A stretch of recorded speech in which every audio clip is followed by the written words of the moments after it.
নমস্কাৰ স্বাগতম দুপৰ শিৰোনামৰ ষ্টুডিঅ'ত মৰস্মিতা কৰোনাৰ সংহাৰৰ মাজতে অসমত মুকলি হ'ল আন এটা টোলগেট আজিৰ পৰা সোণাপুৰ নাজিৰাখাট টোলগেট মুকলি কৰি দিয়া হৈছে এতিয়াৰ পৰা উজনি নামনিৰ মাজত যাতায়াত কৰা লোকে সোণাপুৰ নাজিৰাখাট গেটত দিব লাগিব টোল সোণাপুৰৰ টোলগেটত টোল হিচাপে আপুনি কিমান টকা দিব লাগিব দুচকীয়া তিনিচকীয়া কৃষিজাত সামগ্ৰীৰ বাহনত টোল ৰেহাই দিয়া হৈছে কাৰ জিপ লঘু বাহন এবাৰত টোল 110 টকাকৈ 24 ঘণ্টাত খোৱা অহা যোৱাৰ বাবদ টোল দিব লাগিব 165 টকা ব্যৱসায়িক লঘু বাহনৰ এবাৰত টোল হৈছে 175 টকা 24 ঘণ্টাত অহা যোৱাৰ বাবে টোল হ'ব 265 টকা বাছ আৰু ট্ৰাকৰ টোল এবাৰত 370 টকা 24 ঘণ্টাৰ অহা যোৱাৰ বাবদ টোল সংগ্ৰহ কৰিব লাগিব 555 টকা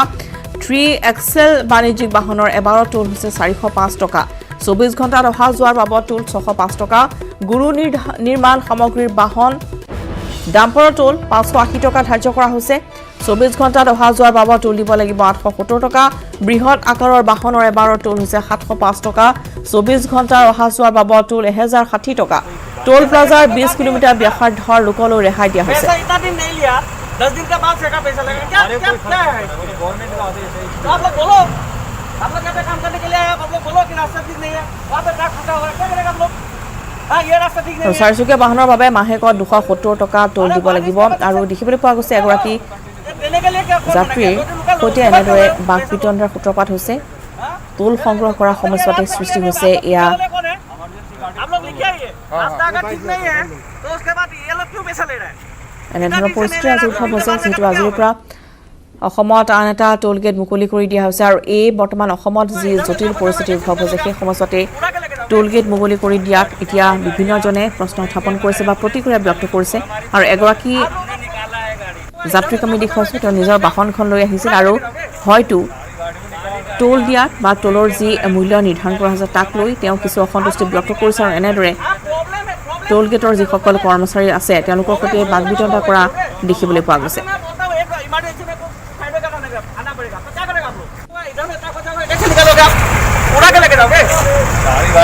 गाड़ियाँ हम फ्री छोड़ेंगे मगर एम्बुलेंस को निकालेंगे वो हमारी प्रॉब्लम है आपने निकाला है गाड़ी प्रॉब्लम क्यों करो पहले अभी मैं बोलता हूँ एक इमरजेंसी में फायदे का आना पड़ेगा तो क्या करेगा आप लोग फायदे कराना पड़ेगा तो क्या करोगे आप लोग सर गाड़ी हम फ्री छोड़ेंगे हम गाड़ी को अगर निकालेंगे आप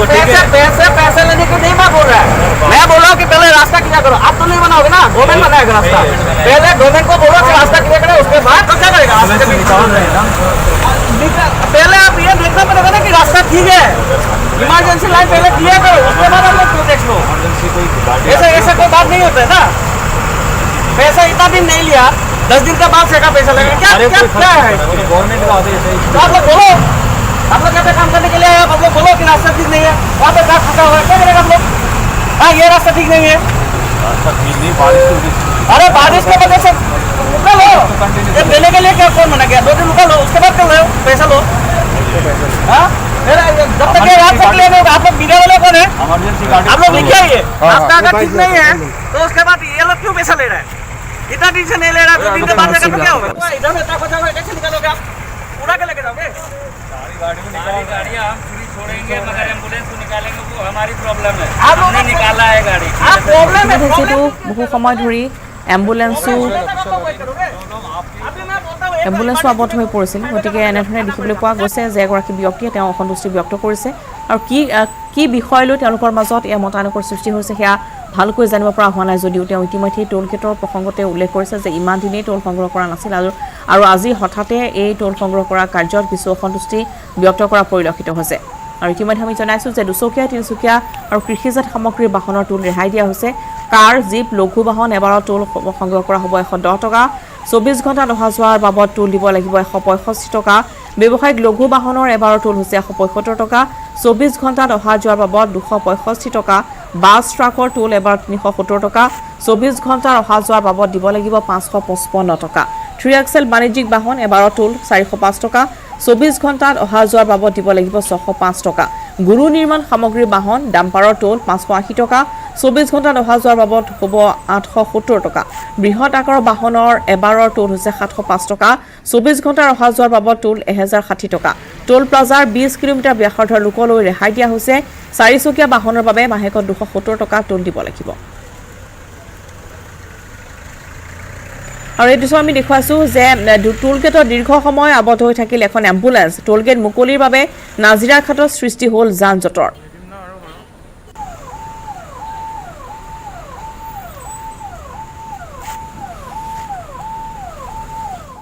কৰোনা মহামাৰী বিদ্যালয়ৰ প্ৰৱেশদ্বাৰত এক উত্তপ্ত পৰিস্থিতিৰ সৃষ্টি হৈছে বিশ্ববিদ্যালয় চৌহদত স্থাপন কৰা হৈছে জোনাল কোৱাৰেণ্টাইন চেণ্টাৰ বহিৰাজ্যৰ পৰা অহা শতাধিক লোকে সাব্যস্ত কৰিছে প্ৰতিবাদ তেওঁলোকৰ অভিযোগ যে নিশাৰ পৰা তেওঁলোক বিশ্ববিদ্যালয় চৌহদত অৱস্থান কৰি আছে যদিও তেওঁলোকক উপযুক্ত খাদ্য সামগ্ৰী যোগান ধৰা নাই যাৰ পৰিপ্ৰেক্ষিততে তীব্ৰ প্ৰতিবাদ সাব্যস্ত কৰিছে বহিৰাজ্যৰ পৰা অহা লোকসকলে নাই এটুপি বিশুদ্ধ খোৱা পানীও এই মুহূৰ্তত বিশ্ববিদ্যালয়ৰ প্ৰৱেশদ্বাৰত মোতায়েন কৰা হৈছে বৃহৎ সংখ্যক আৰক্ষী আৰু অৰ্ধ সামৰিক বাহিনী উপস্থিত হৈছেগৈ শোণিতপুৰৰ আৰক্ষী অধীক্ষক মুগ্ধজ্যোতি মহন্ত আৰু অতিৰিক্ত আৰক্ষী অধীক্ষক নুমল মাহাতা জিলা উপায়ুক্ত ইতিমধ্যে পৰিস্থিতি বুজ লৈ সকলো অভিযোগ তথা সমস্যা নিষ্পত্তি কৰাৰ আশ্বাস প্ৰদান কৰাৰ লগতে সকলোকে ধৈৰ্য আৰু সংযম ৰক্ষা কৰি চলিবলৈ আহ্বান জনাইছে তেজপুৰ বিশ্ববিদ্যালয়ত এক উত্তপ্ত পৰিস্থিতিৰ সৃষ্টি হৈছে বহিৰাজ্যৰ পৰা অহা লোকসকলক ইতিমধ্যে জোনাল চেণ্টাৰত ৰখা হৈছে যদিও তেওঁলোকে ইতিমধ্যে প্ৰতি অভিযোগ আনিছে যে তেওঁলোকক বিশুদ্ধ খোৱা পানী যোগান ধৰা হোৱা নাই বা খাদ্য সামগ্ৰীও তেওঁলোকক যোগান ধৰা হোৱা নাই তাক লৈ এতিয়া এইসকল বহিৰাজ্যৰ পৰা অহা লোকে প্ৰতিবাদ সাব্যস্ত কৰিছে আৰু এই প্ৰতিবাদ দেখিবলৈ পোৱা গৈছে যে এনেদৰে হৈছে য'ত কোনো ধৰণৰ সামাজিক দূৰত্ব বা সামাজিক ব্যৱধান তেওঁলোকে মনা নাই তাৰপিছতে এয়া দেখিবলৈ পোৱা গৈছে যে তেজপুৰৰ জোনাল কোৱাৰেণ্টাইন চেণ্টাৰৰ পৰিৱেশ ইয়াতে যিসকল কোৱাৰেণ্টাইন চেণ্টাৰত যিসকল লোক আছে তেওঁলোকৰ কিছু অভাৱ অভিযোগ আছে তাৰ একাংশ লোকৰ তেওঁলোকে আহিছে এতিয়া মাননীয় উপায়ুক্ত মহোদয় আহিছে তেওঁলোকৰ লগত আলোচনা কৰিব বিচাৰিছে আৰু তেওঁলোকৰ যিবিলাক সমস্যা আছে সেই সমস্যাসমূহ দূৰীকৰণ কৰা হ'ব গতিকে আমি তেওঁলোকক এইটো সময়ত এইটো অনুৰোধ জনাইছোঁ যাতে তেওঁলোকে যাতে শান্তি শৃংখলা বজাই ৰাখে আৰু ভাৰত তথা অসম চৰকাৰৰ যিবিলাক গাইডলাইন্স দিয়া আছে সেইবিলাক যাতে তেওঁলোকে মানি চলে সেইবিলাকে আমি তেওঁলোকক অনুৰোধ জনাইছোঁ নগাঁও চহৰত সাংসদ প্ৰদ্যুৎ বৰদলৈৰ বিৰুদ্ধে পোষ্টাৰিং নগাঁও চহৰৰ বিভিন্ন প্ৰান্তত পোষ্টাৰিং প্ৰদ্যুৎ বৰদলৈৰ বিৰুদ্ধে নিশা কোনো লোকে সাংসদৰ নিৰুদ্দেশ হোৱা বুলি কৰিছে পোষ্টাৰিং সমগ্ৰ ঘটনাক লৈ নগাঁও চহৰত চাঞ্চল্যৰ সৃষ্টি হৈছে নগাঁৱত দেখিবলৈ পোৱা গৈছে যে নিশাৰ ভাগত কোনো লোকে আহি পোষ্টাৰিং কৰিছে আৰু সাংসদ প্ৰদ্যুৎ বৰদলৈৰ নিৰুদ্দেশ হোৱাৰ এনেধৰণৰ পোষ্টাৰিং কৰা হৈছে নগাঁও চহৰৰ বিভিন্ন প্ৰান্তত য'ত স্কুল কলেজৰ বেৰত বা বজাৰ হাটৰ সন্মুখত এনেদৰে পোষ্টাৰিং কৰা পৰিলক্ষিত হৈছে নিশা কোনো লোকে সাংসদৰ নিৰুদ্দেশ হোৱা বুলি কৰিছে পোষ্টাৰিং আৰু যিহেতু তেওঁলোকে অভিযোগ কৰিছে যে সাংসদ প্ৰদ্যুৎ বৰদলৈ লকডাউনৰ সময়ছোৱাত এবাৰো নগাঁৱলৈ নাহিল বা নগাঁওবাসীৰ দুখ দুৰ্দশাৰ বুজ নল'লে তাক লৈ বহুতে অভিযোগ উত্থাপন কৰিছিল আৰু সেই নিশাৰ ভাগত কোনো লোকে আহি এনেদৰে পোষ্টাৰিং কৰা পৰিলক্ষিত হৈছে কিন্তু ইয়াৰ অন্তৰালত কোন আছে তাক লৈ এতিয়া আৰক্ষী অনুসন্ধান আৰম্ভ কৰিছে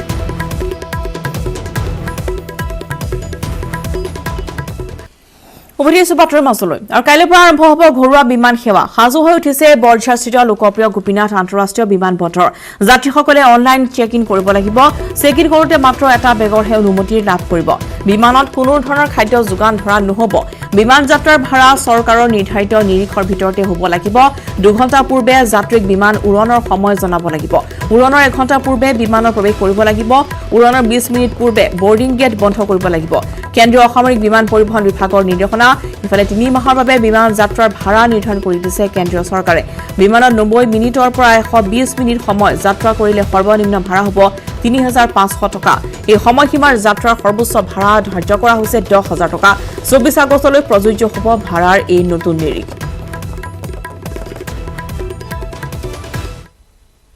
भारत सरकार ने निर्णय लिया है कि 25 तारीख से डोमेस्टिक फ्लाइट शुरू हो जाएंगी और गुवाहाटी हवाई अड्डा हम लोग उसके लिए पूरी तरह से तैयार हैं और मुझे खुशी है कि एमएलए कलिता साहब हमारे पास यहाँ देखने के लिए आए हैं मैंने पूरा व्यवस्था इनको जायजा दिलाया है इज़ वेल सेटिस्फाइड और जो हमारे प्रदेश का अधिकारी हैं वो भी कल शाम को होकर के गए हैं जो मेडिकल टीम थी प्रिंसिपल सेक्रेटरी हेल्थ और सब जो है DC deputy commissioner ADGP law and order सभी लोगों ने देखा है we are well prepared to receive the flight और उम्मीद करते हैं आशा करते हैं कि हम लोगों को आगे इसको सफल बनाने में आप सबका सहयोग मिलेगा धन्यवाद कितना पैसेंजर रहेगा डेली अनुमान है 15 से 20 फ्लाइट के बीच पर डे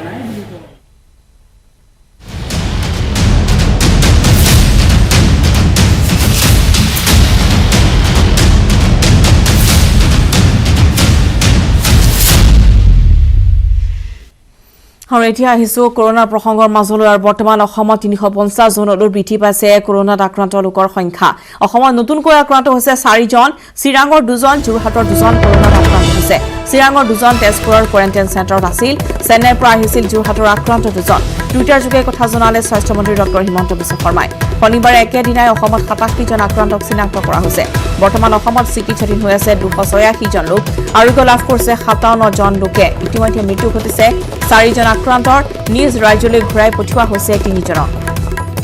পুনৰ জনাও যে 350 লৈ অসমত বৰ্তমান কৰোনাত আক্ৰান্তৰ সংখ্যা বৃদ্ধি পাইছে নতুনকৈ আক্ৰান্ত হৈছে 4 জন লোক চিৰাঙৰ 2 জন যোৰহাটৰ 2 জন কৰোনাত আক্ৰান্ত হৈছে চিৰাঙৰ 2 জন তেজপুৰৰ কোৱাৰেণ্টাইন চেণ্টাৰতে আছিল চেন্নাইৰ পৰা আহিছিল যোৰহাটৰ আক্ৰান্ত 2 জন টুইটাৰ যোগে কথা জনালে স্বাস্থ্যমন্ত্ৰী হিমন্ত বিশ্ব শৰ্মাই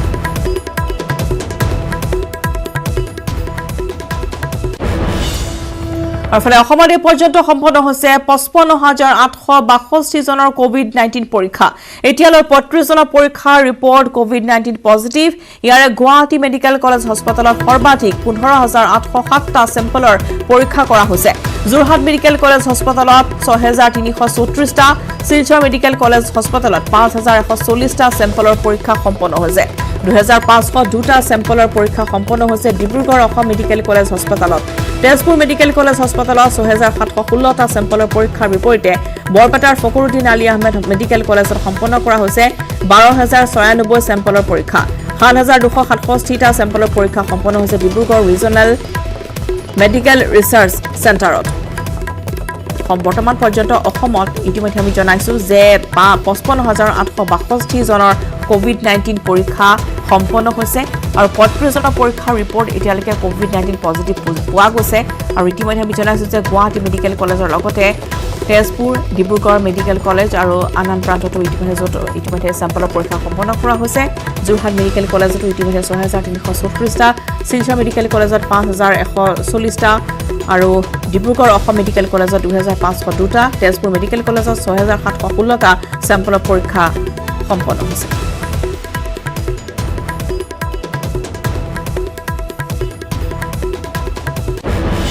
এফালে কৰোনা ভাইৰাছৰ সংক্ৰমণৰ ভয়াৱহতা আনফালে কৃত্ৰিম বানৰ ভয়াৱহতা বছৰৰ প্ৰথমটো কৃত্ৰিম বানত বুৰিল চহৰখনৰ বিস্তীৰ্ণ অঞ্চল ঈদৰ পূৰ্বে আজিৰ দিনটোতে বজাৰত কিছু লোক অহাৰ সম্ভাৱনা আছিল যদিও নিশাৰে পৰা আৰম্ভ হোৱা নেৰানেপৰা বৰষুণত ককবকাইছে ধুবুৰী বজাৰ অঞ্চলৰ ৰাইজ এনেদৰে প্ৰতিটো প্ৰান্ততে ধুবুৰীত হোৱা মুষলধাৰ বৰষুণৰ ফলত পথ উপপথ বানত বুৰ যোৱা পৰিলক্ষিত হৈছে যাৰ ফলত কিছু আজি দোকান খোলাৰ সম্ভাৱনা আছিল যদিও এই বতৰলৈ লক্ষ্য কৰি দোকান পোহাৰসমূহ বৰ্তমান বন্ধ ৰখা হৈছে যদিওবা কাইলৈ ঈদ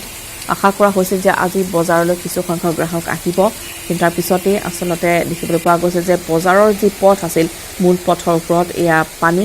যাৰ ফলত এতিয়া ধুবুৰীবাসীয়ে যথেষ্ট দুৰ্ভোগৰ মুকাবিলা কৰিবলগীয়া হৈছে বানত ককবকাইছে এতিয়া ধুবুৰীবাসী ৰাইজ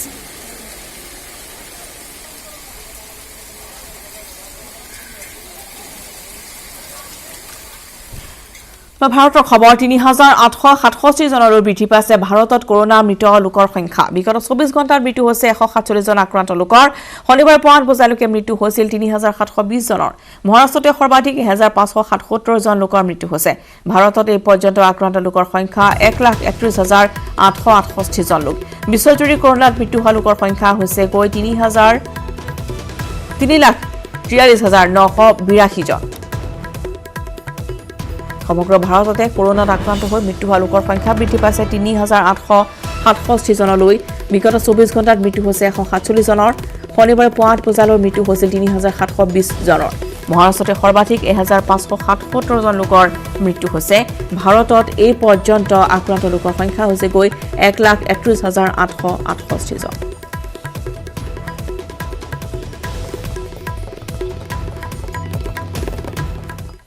আৰু কাইলৈ পালন কৰা হ'ব ঈদুল ফিতৰ আজি সম্পূৰ্ণ হ'ব 30 ৰোজা সম্পূৰ্ণৰ পিছদিনাখনে পালন কৰা হয় ঈদ কেন্দ্ৰীয় হিলাল কমিটি অসমে কৰিছে ঘোষণা নিউজ 18ক জনালে কমিটিৰ সাধাৰণ সম্পাদক আলহাজ ইমদাদ হুছেইনে সকলোকে ঘৰৰ পৰাই নামাজ পঢ়াৰ আহ্বান জনাইছে তেওঁ কেন্দ্ৰীয় হিলাল কমিটিৰ ঈদৰ কাৰণে বাজাৰ কৰাৰ কাৰণে মানুহ বহুত যায় ভিৰ ভাড় কৰে বেমাৰ লৈ আহে এটোৰ কাৰণে চৰকাৰৰ কানুনটো মানি চলিব লাগে দোকানলা চৰকাৰৰ কানুন হিচাপে সব বনাই ৰাখক কোনো মানুহৰ ওপৰত কোনো অবজেকশ্যন আহিব নালাগে সবে ঈদ খুশি খুশিৰ সাথে বনাব লাগে আৰু চৰকাৰৰ যিমান নিৰ্দেশ আছে সব নিৰ্দেশ আমি 100% পালন কৰিব লাগে ভাই ঈদৰ নমাজ এইবাৰ ঘৰত পঢ়িব লাগিব সবে আমি ঘৰত পঢ়িম আপোনালোকে বিশ্ব শান্তিৰ কাৰণে দোয়া কৰিব আৰু এই কৰোনাটো যে আল্লাহ তাআলা আসমানৰ পৰা যে কোনো গজব দি এই কৰোনাক আল্লাহ শেষ কৰি দিব লাগে কাইলৈ ঈদ উল ফিতৰ এবাৰ সমূহীয়াকৈ নামাজ পঢ়া নহয় মংগলো ঈদগাহ ময়দানত আনবাৰৰ দৰে ঈদৰ প্ৰস্তুতি নাই হাতত ধুনীয়াকৈ সজাই পৰা তোলা হয় যদিও এইবাৰ মংগলো ঈদগাহ কমিটিয়ে বাতিল কৰিছে সমূহীয়া নামাজ কোভিড-19ৰ সংক্ৰমণ প্ৰতি লক্ষ্য ৰাখি ঘৰতে নামাজ পঢ়াৰ আহ্বান জনালে ঈদগাহ কমিটিয়ে চতুৰ্থ পৰ্যায়ৰ লকডাউনৰ নীতি নিৰ্দেশনা পালন কৰি ঈদ ঘৰতেই উদযাপন কৰিবলৈ আহ্বান জনোৱা হৈছে আনহাতে এই কেইদিন মংগলদৈৰ ঈদৰ বজাৰ কৰিবলৈ ভিৰ কৰিছে একাংশ লোকে তেওঁলোকলৈ মংগলদৈ ঈদগাহ কমিটিৰ আহ্বান কোনো কাৰণতে অপ্ৰয়োজনীয়ভাৱে বজাৰত ভিৰ নকৰিব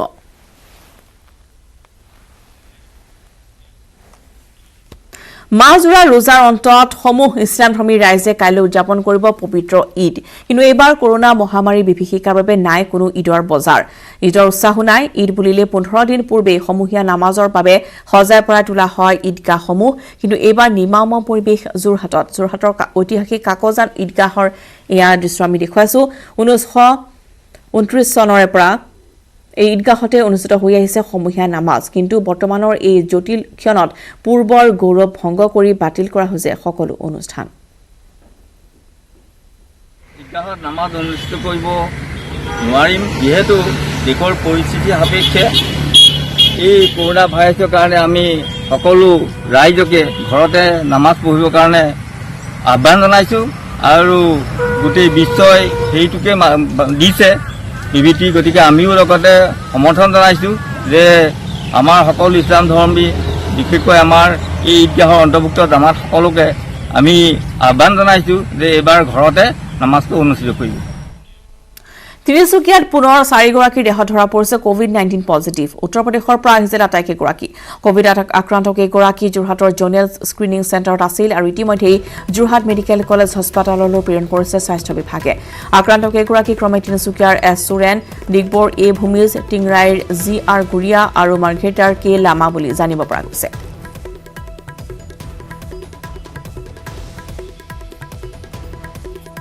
ৰেড জোনত অন্তৰ্ভুক্ত হ'ব পাৰে ৰাজধানী মহানগৰ এই পৰ্যন্ত 160 জনলৈ বৃদ্ধি পাইছে কামৰূপ মহানগৰ জিলাত কৰোনাত আক্ৰান্তৰ সংখ্যা শনিবাৰে একেদিনাই সৰুসজাই কোৱাৰেণ্টাইন চেণ্টাৰত থকা 50 জন লোকৰ দেহ ধৰা পৰিছে মহামাৰী কৰোনাৰ অৱস্থিতি 200 জন লোক আক্ৰান্ত হ'লে কামৰূপ মহানগৰ জিলা সোমাব পাৰে ৰেড জোনত অৱশ্যে গুৱাহাটীত চিনাক্ত হোৱা অধিক সংখ্যক লোকে কামৰূপ মহানগৰ জিলাৰ স্থায়ী বাসিন্দা নহয় ৰেড জোন ঘোষণা কৰা নকৰা সন্দৰ্ভত ৰাজ্য চৰকাৰে ল'ব পাৰিব সিদ্ধান্ত ৰেড জোনত সোমালেই মহানগৰীত কঠোৰভাৱে বলবৎ কৰা হ'ব লকডাউন কেন্দ্ৰই জাৰি কৰা চতুৰ্থ পৰ্যায়ৰ লকডাউন গাইডলাইনছৰ মতে এখন জিলাত 200ৰো অধিক লোক যদি আক্ৰান্ত হয় সেইখন জিলাক ৰাজ্য চৰকাৰে ৰেড জোন হিচাপে অন্তৰ্ভুক্ত কৰিব পাৰিব এই ক্ষেত্ৰত কিন্তু নাই কোনো স্পষ্ট নীতি নিৰ্দেশনা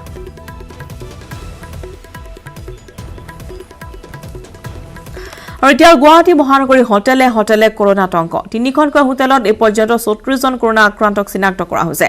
পাণবজাৰৰ এখন হোটেলত 18 জন কৰোনা আক্ৰান্তক চিনাক্ত কৰা হৈছে আক্ৰান্ত আটাইকেইজন লোকৰে ঘৰ হৈছে জুহুজাই আৰু উৰুবাৰী এখন হোটেলত 15 জনৰ দেহ ধৰা পৰিছে কৰোনাৰ অৱস্থিতি ইফালে আক্ৰান্তসকলক জখমা হস্পিটেলত ভৰ্তি কৰা হৈছে যিখন বৰ্তমান কোভিড-19 হিচাপে পৰিৱৰ্তন কৰা হৈছে আক্ৰান্তসকল মুম্বাইৰ পৰা আহি হোটেলতে আছিল কোৱাৰেণ্টাইনত বৰঝাৰৰ সমীপৰ এখন হোটেলতো এতিয়া এজন আক্ৰান্তক চিনাক্ত কৰা হৈছে আৰু বৰঝাৰ বিমানবন্দৰৰ ওচৰৰ হোটেল কোৱাৰেণ্টাইনত থকা এজন লোকৰ দেহ ধৰা পৰিছে কৰোনা ভাইৰাছৰ অৱস্থিতি আক্ৰান্ত লোকজন হৈছে নগাঁৱৰ জুবেৰ হুছেইন বহিৰাজ্যৰ পৰা আহি হোটেল কোৱাৰেণ্টাইনত আছিল লোকজন নিশাই আক্ৰান্ত লোকজনক মহানগৰীৰ জখমা হস্পিটেলত ভৰ্তি কৰা হৈছে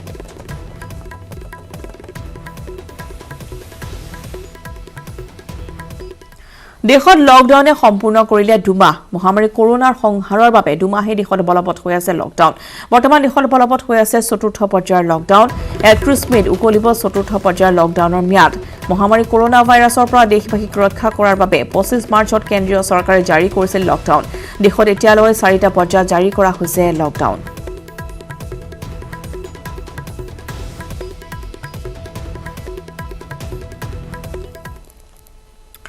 শেহতীয়াকৈ ভয়াৱহভাৱে বৃদ্ধি পাইছে কৰোনাৰ আতংক একেটা দিনতে 67 জন আক্ৰান্তৰ ইতিমধ্যে ধৰা পৰিছে উদ্বিগ্ন হৈ পৰিছে মুখ্যমন্ত্ৰীগৰাকীও ডিব্ৰুগড়ত তেওঁ উপস্থিত হোৱাৰ পৰিস্থিতি অধিক ভয়াৱহ হ'ব পাৰে বুলি মন্তব্য কৰিছে লকডাউন আৰু স্বাস্থ্য বিভাগৰ নীতিৰ ক্ষেত্ৰত কঠোৰতাৰ কথা উল্লেখ কৰিছে মুখ্যমন্ত্ৰীগৰাকীয়ে তেওঁ উল্লেখ কৰিছে যে কোনেও মাস্ক নিপিন্ধাকৈ ঘূৰি নুফুৰে যাতে সকলোকে সামাজিক দূৰত্ব বৰ্তাই ৰখাৰ তেওঁ আহ্বান জনাইছে লগতে সঘনাই দিনত হাত ধুবলৈ তেওঁ আহ্বান জনাইছে নিজকে পৰিষ্কাৰকৈ ৰাখিবলৈ আহ্বান জনাইছে আৰু এইখিনি কথা যদি প্ৰতিগৰাকী নাগৰিকে অত্যন্ত আন্তৰিকতা আৰু নিষ্ঠাৰে মানি চলে তেন্তে আগন্তুক দিনত কৰোনাত আক্ৰান্তৰ সংখ্যা যিমানে বাঢ়ি নাযাওক কিয় আমি দৃঢ়তাৰে এই ভাইৰাছৰ বিৰুদ্ধে যুঁজ দিব পাৰিম বুলি তেওঁ উল্লেখ কৰিছে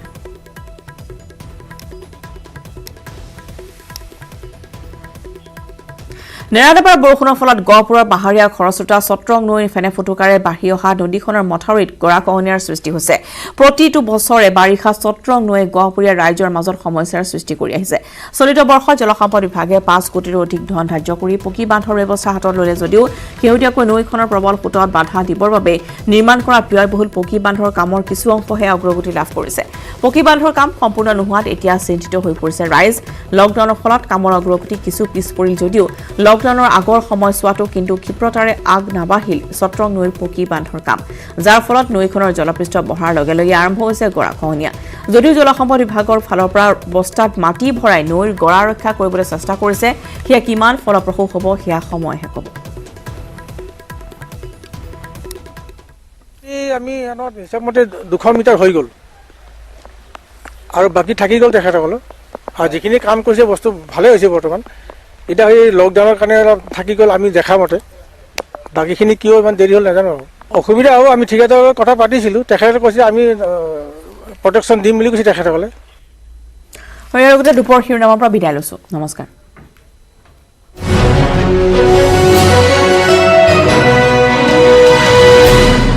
নিউজ হেডলাইন